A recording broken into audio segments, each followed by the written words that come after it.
Il est intéressant de savoir que le vaudou est apparu dans les colonies d'esclaves françaises au XVIIIe siècle. Ces esclaves ont été contraints de se convertir au christianisme et beaucoup de leurs croyances et pratiques religieuses ont été réprimées. En conséquence, le vaudou est devenu un mélange de diverses traditions, intégrant des éléments des cultures Yoruba et Bakongo d'Afrique, tout en incorporant également des aspects de la spiritualité européenne, et même des influences de la franc-maçonnerie et du mysticisme européen. Passons maintenant à l'essentiel, le baron lui-même. Baron Samedi n'est qu'un des nombreux loas du vaudou haïtien. Les loas sont des esprits, mais au lieu d'être vénérés ou priés comme des dieux, ils sont servis. Ces loas ont chacun leur propre personnalité, leurs préférences, goûts et aversions. Ils possèdent des symboles spécifiques, des chants, des danses et des rituels particuliers. Souvent, ils prennent possession des humains pour acquérir un corps physique.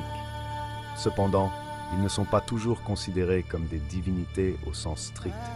Ils sont plutôt vus comme des esprits, des messagers du Créateur suprême, le bon Dieu inconnaissable, Bondi. Baron Samedi est reconnu comme le Loa des morts, avec plusieurs incarnations, telles que Baron Cimetière, Baron Lacroix et Baron Criminel. Le Baron est considéré comme le chef de la famille Guédé, un groupe d'esprits incarnant les pouvoirs de la mort et de la fertilité. Fait intéressant, l'épouse du Baron, Maman Brigitte, est souvent symbolisée par un coq noir et protège les tombes et les cimetières marqués d'une croix. Maman Brigitte est souvent décrite avec des cheveux roux et des yeux vert émeraude. Comme son nom l'indique, elle est d'origine irlandaise, ce qui en fait la seule divinité blanche dans le vaudou. Le Baron, quant à lui, est souvent représenté comme un grand et bel homme noir, vêtu d'un haut de forme et d'un costume noir. Son visage est blanc et squelettique. Parfois, il porte des tampons de coton dans chaque narine, reflétant une pratique courante dans les enterrements haïtiens. Avec sa canne emblématique, Baron Samedi est toujours accompagné de cigares et d'alcool. La famille Guédé est traditionnellement vue comme bruyante, grossière et plutôt sexuelle.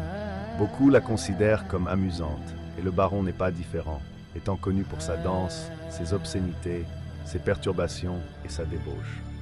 Alors, que fait exactement Baron Samedi, à part boire du rhum, fumer des cigares et faire l'amour?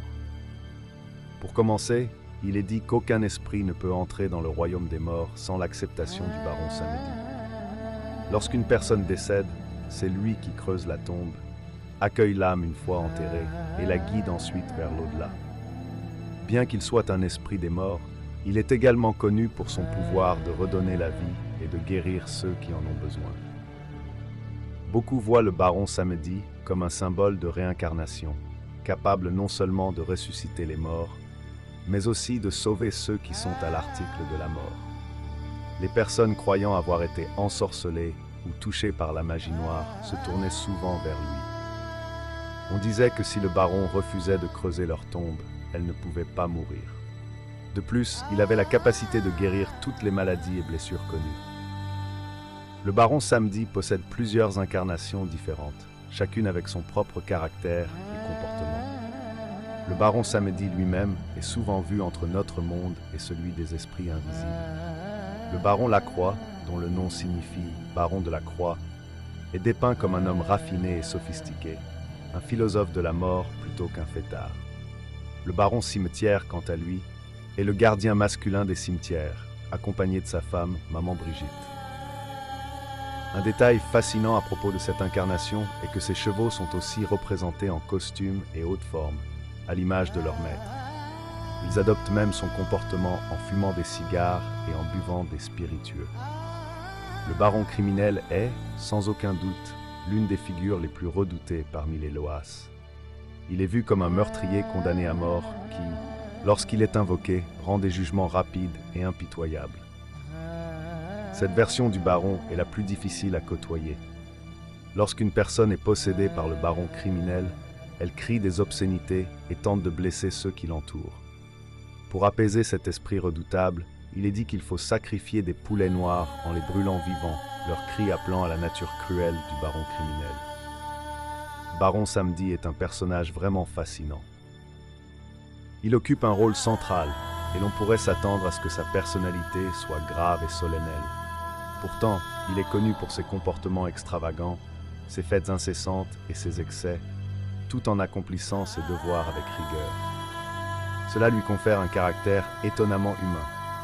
De la même manière que beaucoup d'entre nous travaillent dur tout en profitant pleinement de leurs moments de loisir, Baron Samedi aussi. Le vaudou est un sujet complexe et captivant, et je suis sûr que vous avez vos propres expériences et connaissances à partager à ce sujet. Comme toujours, n'hésitez pas à laisser vos réflexions et vos histoires sur le Baron dans les commentaires ci-dessous. À bientôt pour de nouvelles découvertes.